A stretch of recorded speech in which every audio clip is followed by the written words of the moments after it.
Aita for telling my daughter her much older boyfriend isn't welcome in our home?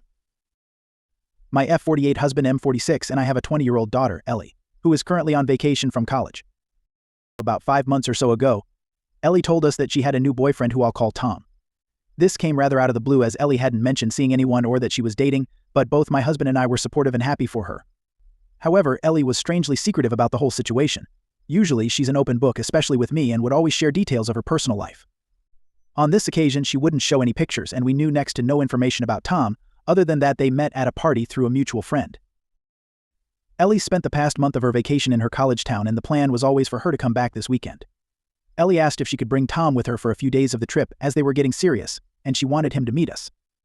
Although we mentioned that we knew barely anything about him, Ellie expressed that it would be a surprise and that we'd love him.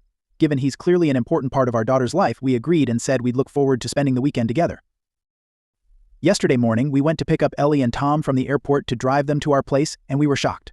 We knew instantly that Tom was much older than Ellie, and he certainly wasn't a college student. I was just in a state of surprise but didn't want to cause a scene and told my husband to do the same. We drove home, but it was a frosty journey, which Ellie commented on.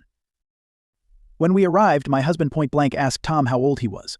Tom said he was 44. I was immediately disgusted. He's only 2 years younger than my husband and old enough to be Ellie's father.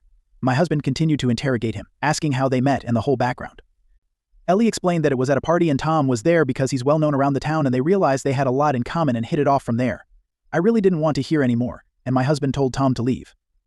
Ellie shouted and said how unfair this was and we hadn't even given Tom a chance and that he made her happy.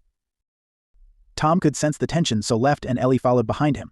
I texted Ellie to tell her we'd love to see her and to come over to discuss the situation. She asked if Tom was welcome, and I said he wasn't. Therefore, after labeling me a judgmental a-hole, she told me she wasn't coming and that they would be staying at a local hotel and catching up with friends. I feel terrible about the whole situation and don't want to lose my daughter over it. My husband isn't budging and says he'd have to be held back if he ever saw that man again. Am I Aita for saying he isn't welcome, or have I done the right thing?